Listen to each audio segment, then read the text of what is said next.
하나님의 말씀 보도록 하겠습니다. 하나님의 말씀은 에스겔서 45장 1절에서 17절까지 말씀입니다.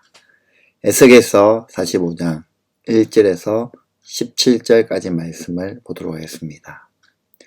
너희가 제비를 뽑아 땅을 나누어 유산을 삼을 때에 한 구역을 거룩한 땅으로 삼아 주께 예물로 바쳐야 한다.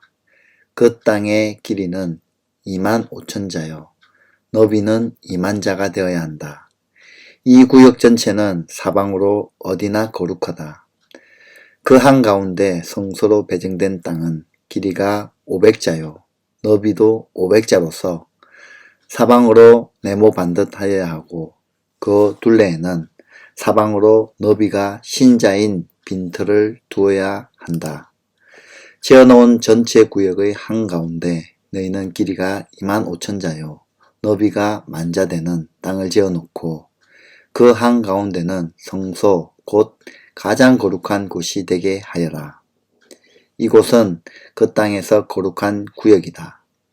이 땅은 성소에서 직무를 수행하는 제사장들의 목이 될 것이다. 그들은 직무를 수행하려고 주께 가까이 나아가는 사람들이다. 그곳은 그들이 집 지을 자리와 성소를 안칠 거룩한 구역이 될 것이다. 길이가 25,000자에 너비가 10,000자 되는 나머지 땅을 성전에서 시중드는 레위 사람들에게 재산으로 나눠주어서 그 안에 성읍을 세우게 하여라. 너희는 거룩하게 구별하여 예물로 바친 구역 옆에 너비가 5,000자요 길이가 25,000자인 땅을 그 성읍의 재산으로 지정하여라. 그 땅은 이스라엘 사람 전체의 목이 될 것이다. 거룩하게 구별하여 예물로 바친 땅과 그 성읍의 소유지 양쪽으로 펼쳐진 구역은 왕의 목이다. 이 구역은 서쪽으로 서쪽의 해안선까지이고 동쪽으로 동쪽의 국경선에 이르기까지이다. 그 길이는 서쪽의 경계선에서 동쪽의 경계선에 이르기까지 들의 구역과 같아야 한다. 이 땅이 이스라엘에서 왕이 차지할 땅이 될 것이다. 그러면 내가 세운 왕들이 더 이상 땅 때문에 내 백성을 단합하지 않을 것이며 이스라엘 족속에게도 그들의 각 지파에 따라서 땅을 차지하게 할 것이다. 나 주 하나님이 말한다. 너희 이스라엘의 통치자들아, 이제는 그만하여라. 복행과 탄압을 그치고 공평과 공의를 실천하여라. 내 백성 착취하는 일을 멈추어라. 나 주 하나님의 말이다. 너희는 정확한 저울과 정확한 에바와 정확한 밧을 쓰라. 에바와 밧은 용량이 같아야 한다. 한 밧은 호멜의 10분의 1을 담고 한 에바도 호멜의 10분의 1을 담도록 하여야 한다. 호멜을 표준으로 삼고 에바와 밧을 사용해야 한다. 너희는 한 세겔이 20게라가 되게 하고 20세겔짜리와 25세겔짜리와 15세겔짜리를 합하여 한 마네가 되게 해야 한다. 너희가 마땅히 거룩하게 구별하여 바칠 제물들은 다음과 같아. 밀은 한 호멜 수확의 6분의 1 에바를 바치고 보리도 한 호멜 수확의 6분의 1 에바를 바쳐야 한다. 기름에 대한 규례를 말하면 기름은 한 고르 수확의 10분의 1 밧을 바쳐야 한다. 한 고르가 한 호멜 또는 10밧과 같은 것은 10밧이 한 호멜이기 때문이다. 이스라엘의 물이 넉넉한 초장에서 양떼의 수가 200마리가 될 때마다 백성은 어린 양을 한 마리씩 바쳐서 그들을 속죄하는 곡식제물과 번제물과 화목제물로 삼도록 하여야 한다. 나 주 하나님의 말이다. 거룩하게 구별하여 바치는 이 제물은 이스라엘의 백성 전체가 이스라엘 왕에게 넘겨주어야 한다. 왕은 절기와 월삭과 안식일과 이스라엘 족속의 모든 성회 때마다 번제물과 곡식제물과 부어드리는 제물을 공급할 책임을 진다. 그는 속죄제물과 곡식 제물과 번제물과 화목 제물을 공급하여 이스라엘 족속이 속죄를 받도록 해야 한다. 아멘. 오늘 우리가 읽은 에스겔 45장 1절에서 17절 말씀을 통하여 하나님이 중심인 나라라는 제목으로 하나님의 말씀을 전가하도록 하겠습니다. 이스라엘 삶의 중심에는 항상 하나님이 계셔야 했습니다. 그렇기 때문에 그들의 삶의 터전도 거룩한 성소가 가운데 있었습니다. 이들은 남들보다 더 넓은 땅을 차지하는 것보다 또 외부 대적들과의 싸움보다 거룩한 나라, 거룩한 백성의 정체를 지키기 위하여 자신과의 싸움이 더 중요했습니다. 그래서 이스라엘 백성들이 땅을 분배하기 전 가장 먼저 하나님께 바칠 거룩한 땅을 구별합니다. 그 중심엔 성소가 있습니다. 그 성소의 거룩함이 훼손되지 않도록 하였습니다. 이렇게 회복될 이스라엘 땅의 중심엔 성소가 자리 잡고 있듯이 우리의 삶의 중심에 하나님을 모셔야 합니다. 하나님의 삶의 중심에 모신다는 것은 하나님과의 관계를 그리고 하나님의 뜻을 최우선으로 삼고 살아간다는 것을 의미합니다. 하나님보다 더 우선시하는 것들이 있다면 내 삶의 위치를 조정해야 할 때입니다. 오늘 본문의 말씀을 통하여 자신을 돌아보는 귀한 시간이 되기를 바랍니다. 에스겔 40장부터는 새 성전의 모형을 전해주고 있습니다. 새 성전의 위치 그리고 그 주변에 관한 가르침을 줍니다. 새 성전의 구조가 여호와의 거룩함을 지키는 데 집중한 것처럼 오늘 읽은 성전 주변의 땅 배분도 그런 같은 목적을 갖고 있습니다. 성전을 제사장의 지역 한가운데 위치시키 놓고 성전의 거룩함을 훼손할 가능성이 있는 성읍이나 땅은 성전 구역과 멀리 띄어져 놓았습니다.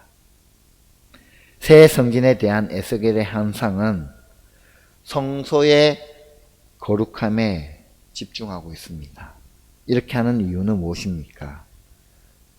거룩함을 유지하기 위한 방법입니다. 이스라엘 백성들과 많은 사람들이 이 거룩함을 어떻게 유지할까 고민하고 또 하나님도 이것을 유지하기 위하여 이런 지침들을 주신 거죠. 우리가 읽은 1절에서 8절까지 내용을 보면 이스라엘 백성들의 토지에 관한 의무와 규정을 하나님은 말씀하고 있습니다. 먼저 하나님께 드릴 예물로 드릴 땅을 구별하도록 말씀하고 있습니다. 그것은 하나님의 처소인 성소와 그리고 제사장 그리고 레위 사람이 거주할 땅을 말하고 있습니다.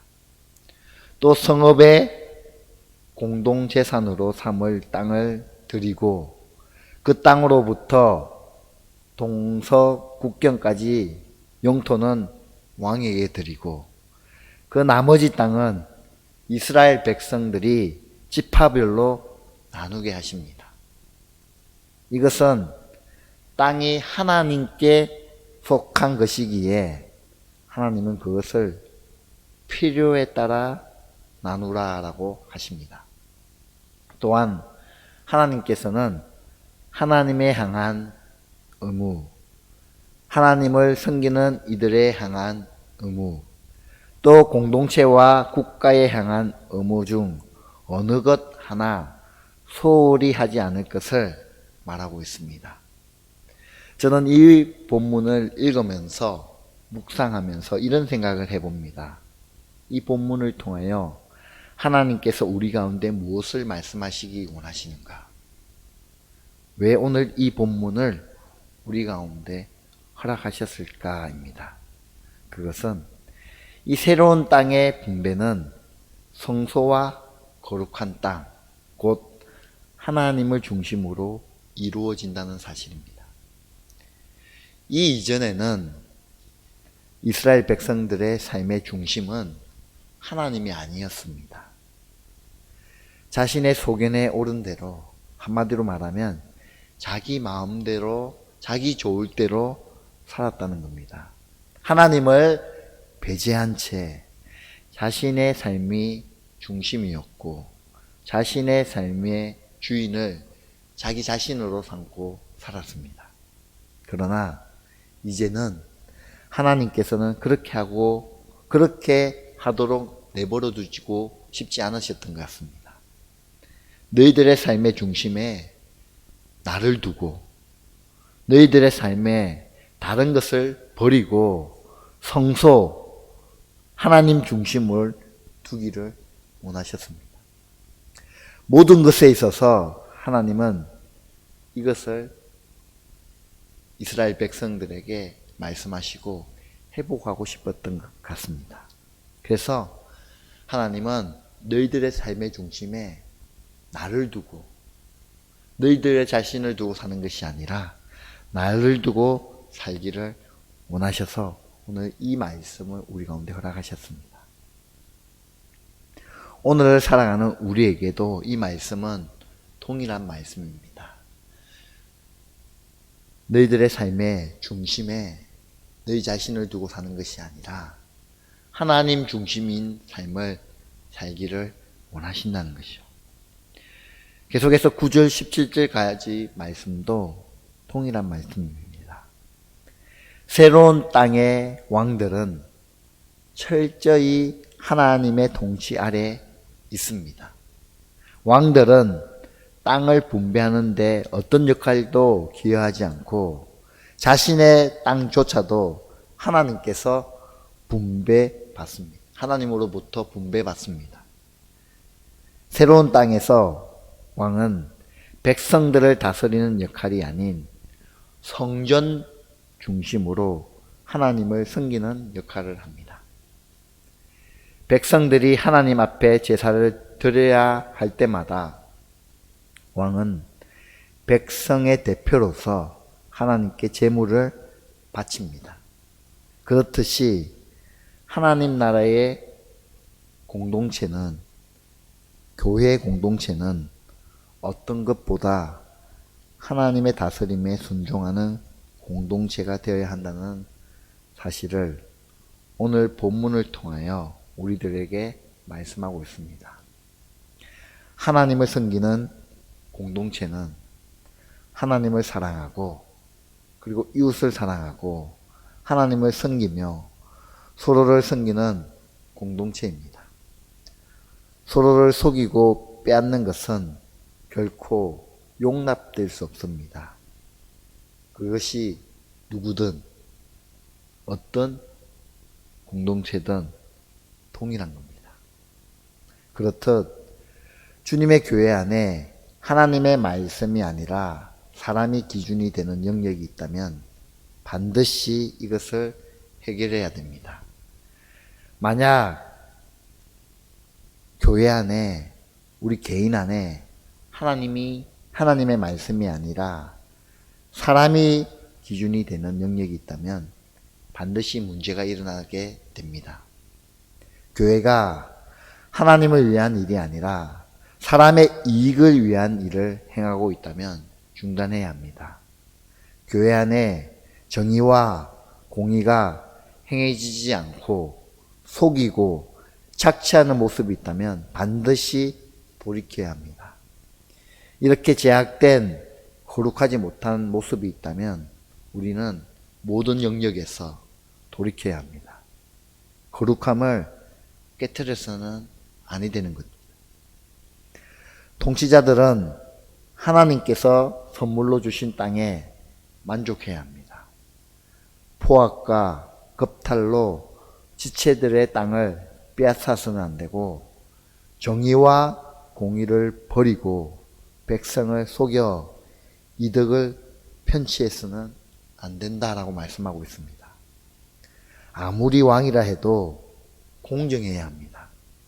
특별히 우리는 지도자들이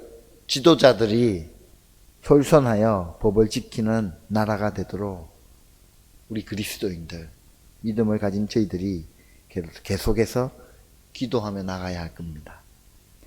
교회와 성도들의 삶에서부터 정의와 공의가 실천되게 해야 합니다. 하나님께서는 아무리 높은 위치에 있던 상관없이 바른 삶, 올바른 삶, 똑바른 삶을 살기를 원하십니다.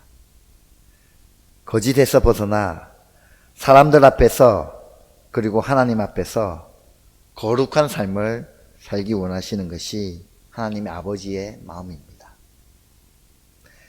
지금껏 그런 삶을 살지 않았기 때문에 하나님께서는 다시 한 번 더 이스라엘 백성들에게 오늘 본문을 통하여 말씀하고 있습니다. 이것이 거룩한 삶의 모습입니다.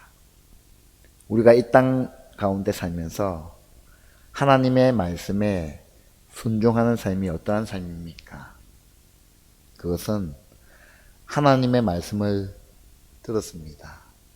하나님의 말씀을 알고 있습니다. 그러나 그것으로 알므로 거치면 아니 됩니다. 알면, 깨달았으면 그 말씀이 내 삶에 실현되도록 살아가는 것이 참된 순종입니다. 이 순종이 거룩함입니다. 알고 있는 것이 거룩함이 아니라 내 삶의 말씀이 작동되는 것이 거룩함입니다. 하나님은 우리 그리스도인들이 이 땅에서 정의와 공의가 실천되게 하는 삶을 살기 원하십니다. 우리가 그런 삶을 살 때 우리의 거룩함이 드러나게 됩니다. 우리는 이것을 꼭 기억해야 합니다. 말씀의 결론입니다. 우리의 삶의 중심을 하나님의 중심으로 사는 삶을 살기를 하나님은 원하시고 바라십니다. 그리고 거룩함을 회복하며 거룩함을 잃어버리지 않도록, 또한 내가 어떤 위치에 있든 내가 누구든 상관없이 하나님의 정의와 공의를 실천하는 삶을 살 수 있도록, 그래서 하나님이 기뻐하는 삶을 살아내시는 저와 여러분의 삶이 되시기를 바랍니다. 기도드리겠습니다.